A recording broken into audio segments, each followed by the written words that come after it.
मी कविता नेहरे आणि तुमचं सगळ्यांचं स्वागत आहे अन्नपूर्णा बाय कविता नेहरे या यूट्यूब चॅनलवर। आज आपण बनवणार आहोत एक नवीन रेसिपी। ही रेसिपीसाठी लागणारे साहित्य आहे। तर फ्रेंड्स, आपण आज बनवणार आहोत एकदम झणझणीत मसालेदार आणि खास स्मोकी फ्लेवरची सोया चंक्स मसाला ग्रेव्ही। हॉटेलसारखी चव पण घरच्या घरी। चला तर मग सुरुवात करूया। यासाठी लागणारे साहित्य आहे सोया चंक्स, मोठा कांदा, लसूण वाकळा, सुकं खोबरं, धने जिरे पावडर, कढीपत्ता, लाल तिखट, मालवणी मसाला, गरम मसाला, तेल, चवीनुसार मीठ। सर्वप्रथम पण एक वेगळा तुम्हाला मी मसाला तयार करायला सांगणार आहे। छान असे कांदे टेचून घ्यायचे। ही खास ट्रिक आहे। गॅस सुरू करून थेट जाळीवर कांदा, लसूण आणि सुकं खोबरं हे डायरेक्ट आपण जाळीवर भाजणार आहोत। थोडं काळपट झालं तरी चालेल, त्यामुळे येणार आहे जबरदस्त स्मोकी फ्लेवर। हे छान असं भाजून घ्यायचं डायरेक्ट गॅसवर आणि हे सर्व थंड झाल्यावर मिक्सरमध्ये थोडं पाणी टाकून बारीक वाटायचं। सर्वप्रथम सोया चंक्स गरम पाण्यात 5 ते 6 मिनिटं मीठ टाकून उकळून घ्यायचं। नंतर थंड पाण्याने धुवून चांगले पिळून घ्या, यामुळे कच्चा वास निघून जातो। छान असा मसाला डायरेक्ट गॅसवर ठेवून भाजून घ्यायचा आणि कांदा, लसूण आणि सुकं खोबरं थेट गॅसवर भाजताना गॅसची फ्लेम मध्यम ठेवा। सतत फिरवत राहा, जास्त जळू देऊ नका। हलका काळपट रंग आला की लगेच काढा, यामुळे डीप स्मोकी फ्लेवर येतो। आणि सुकं खोबरं वेगळं कढईत कोरडं भाजलं तरी चालतो। हलका सोनेरी रंग आला की गॅस बंद करायचा। जास्त भाजला तर खोबरं कडवट होतं। आणि वाटलेली पेस्ट तेलात टाकल्यावर 4 ते 5 मिनिटं मध्यम आचेवर परता। तेल बाजूला सुटायला लागलं की मसाला तयार। मसाला कच्चा राहिला तर ग्रेव्हीची चव बिघडते। ते खास टिप्स आहे। व्हिडिओ शेवटपर्यंत बघा आणि माझ्या टिप्स नक्की फॉलो करा। हा छान आपला मसाला भाजून झाला आहे। कांदा, खोबरं आणि लसूण तुम्ही छान त्याची पेस्ट तयार करून घेणार आहे। छान अशी पेस्ट तयार करून घेऊया। आणि मी तुम्हाला काही खास ट्रिक सांगणार आहे। सोया चंक्स उकळल्यानंतर डबल वॉश करा। सोया चंक्स 5 ते 6 मिनिटं टाकून उकळल्यानंतर थंड पाण्यात 2 वेळा धुवा आणि चांगले पिळून घ्या, यामुळे कच्चा वास पूर्ण निघून जाईल। आणि उकळून पिळलेली सोया चंक्स ते ग्रेव्ही टाकू नका।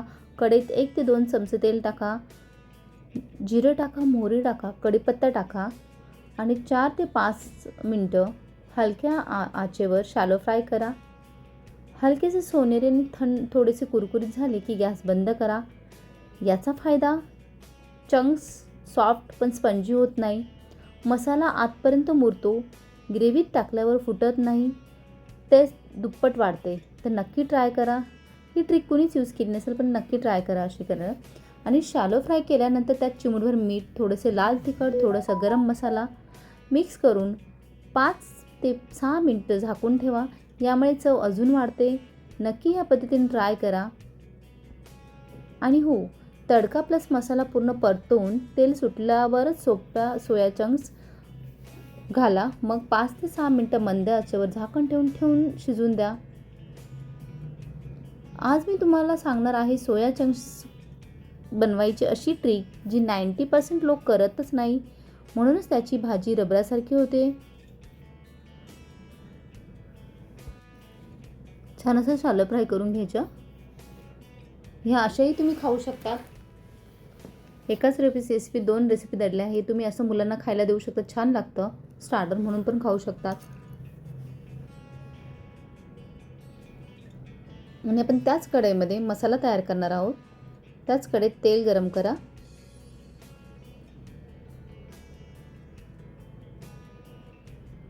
ही अशी खूप खायला छान लागते, नक्की ट्राय करून बघा। आणि ह्याच कढईमध्ये तेल गरम करा पुन्हा। त्यात कढीपत्ता टाका, जिरे मोहरी टाका,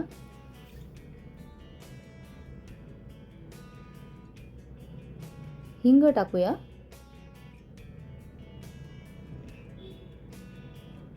आलं, लसूण आणि हिरव्या मिरच्या, कढीपत्त्याची पेस्ट होती ती टाकून छान असं परतून घेऊया।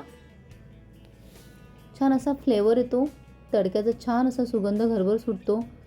छान असा हा पेस्ट परतून घेतली की त्यात आपण मसाले ॲड करणार आहोत।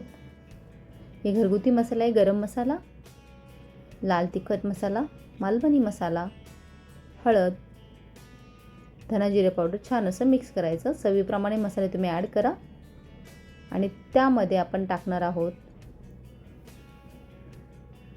आपण तयार केलेली स्मोकी पेस्ट. 4 ते 5 मिनिटं छान अशी परतून घ्यायची. मसाल्यातून तेल सुटायला लागलं की त्यात ही छान आपली स्मोकी पेस्ट टाकूया याच्यात. तर मग त्यात धने जिरे पावडर, लाल तिखट किंवा प्रमाण तुम्ही टाका आणि सर्व घालून छान असं मिक्स करून परतून घ्या तेल सुटेपर्यंत. सोया चंक्सचे बेनिफिट्स. सोया चंक्स प्रोटीननी भरपूर असतात. शाकाहारी लोकांसाठी उत्तम प्रोटीन पर्याय. मुलांच्या टिफिनसाठी हेल्दी ऑप्शन आहे. छान मसाला परतला की त्यात कोथिंबीर ॲड करूया आणि तेही छान परतून घेऊया. आणि मसाला भाजताना त्याची फ्लेम नेहमी स्लोच ठेवायची. मसाला छान परतला की त्याच्यात आपण हे सोया चंक्स टाकून थोडंसं पाणी ॲड करून 4 ते 5 मिनिटं शिजवून देऊया. जास्त पाणी घालू नका. झाकण ठेवून मंद आचेवर शिजवा म्हणजे ग्रेव्ही घट्ट आणि रिच होते. त्यात आपण चवीप्रमाणे मीठ ॲड करूया. सोया चंक्स उकडताना मीठ टाकतो त्याचा अंदाज धरूनच मीठ टाका. सोया चंक्स बनवताना फक्त 2 गोष्टी लक्षात ठेवा. चांगले पिळा आणि नीट भाजा, मग भाजी हमखास परफेक्ट होणार. आणि हो, मी नेहमी बोलते, जेवण बनवणे ही एक पोट भरण्याची गोष्ट नसून ती एक कला आहे आणि हीच कला तुम्ही सगळ्यांनी जपावी. म्हणून मी घेऊन येते तुमच्यासाठी अगदी सोप्या पद्धतीत घरगुती सामग्रीमध्ये एक नवीन स्टाईलच्या रेसिपी. तर माझे व्हिडिओ शेवटपर्यंत नक्की बघा. मसाले नेहमी प्रमाणातच घाला, कारण मसाले जास्त घातले तर ओव्हर पॉवर होते आणि चव बिघडते. आणि गॅस बंद केल्यानंतर 5 मिनिटं झाकण ठेवून द्या. मसाला चंक्समध्ये छान असा मुरतो आणि टेस्ट त्याची दुप्पट वाढते. तुम्ही थोडीशी काजू पेस्ट किंवा 1 चमचा फ्रेश क्रीम घातलं तरी ग्रेव्ही रेस्टॉरंट स्टाईल बनते. आणि स्मोकी धुगा ट्रिक द्यायची म्हणते, एका कोळशाचा तुकडा लाल होईपर्यंत गरम करा. तो एका वाटीत ठेवून त्यावर थोडंसं तूप टाका. लगेच झाकण ठेवा. 2 मिनिटात हेवी स्मोक फ्लेवर तयार होतो. खूप छान फ्लेवर येतो. आणि ही छोटी छोटी ट्रिक्स वापरले तर तुमची सोया चंक्सची भाजी कधीच रबरासारखी होणार नाही. तर फ्रेंड्स, अशी तयार झाली आपली एक झणझणीत स्मोकी आणि दाट सोया चंक्स मसाला ग्रेव्ही. लक्षात ठेवा 4 गोल्डन टिप्स. सोया चंक्स नेहमी उकळून 2 वेळा धुवून पिळून घ्या. उकळल्यानंतर हलके शॅलो फ्राय करा, त्यामुळे टेक्स्चर परफेक्ट राहते. मसाला तेल सुटेपर्यंत नक्की भाजा. हाच चवीचा खरा सिक्रेट आहे. पाणी हळूहळू घाला आणि गरमच पाणी घाला आणि मंद आचेवर शिजवा. ग्रेव्ही दाट रिच होते. आणि हो, शेवटी 2 मिनिटं झाकण ठेवून भाजीला विश्रांती द्या. मसाला आतपर्यंत मुरतो आणि चव दुप्पट वाढते. ही भाजी चपाती, भाकरी, भातासोबत अप्रतिम लागते. जे लोक नॉनव्हेज खात नाही त्यांच्यासाठी हा व्हेजचा पर्याय सोयाबीन चंक्स खूप छान रेसिपी आहे. सबस्टिट्यूट आहे नॉनव्हेजसाठी. नक्की ट्राय करा आणि तुमचा फीडबॅक नक्की मला कमेंट्समध्ये सांगा. तुम्ही सोया चंक्स कसे बनवतात? अशी रेसिपी याच्यावर बनवली होती का? जर फ्रेंड्स तुम्हाला अशीच सोपी आणि एकदम टेस्टी रेसिपी पाहिजे असतील तर व्हिडिओला लाईक करा. चॅनलला नवीन असेल तर सबस्क्राईब करा आणि तुमच्या मित्रमैत्रिणींना नक्की शेअर करा. तर फ्रेंड्स, हा व्हिडिओ आवडल्यास लाईक करा, शेअर करा. नवीन असाल तर सबस्क्राईब करायला विसरू नका आणि बेल आयकॉनवरती प्रेस करा. माझी नवीन रेसिपी अपलोड झाल्यास तुम्हाला नोटिफिकेशन लगेच येईल. आणि तुमचा असाच प्रोत्साहन राहू द्या, जेणेकरून मला नवीन रेसिपी बनवण्यासाठी एक प्रेरणा मिळते. पुन्हा भेटूया एक नवीन रेसिपीसाठी. तोपर्यंत धन्यवाद.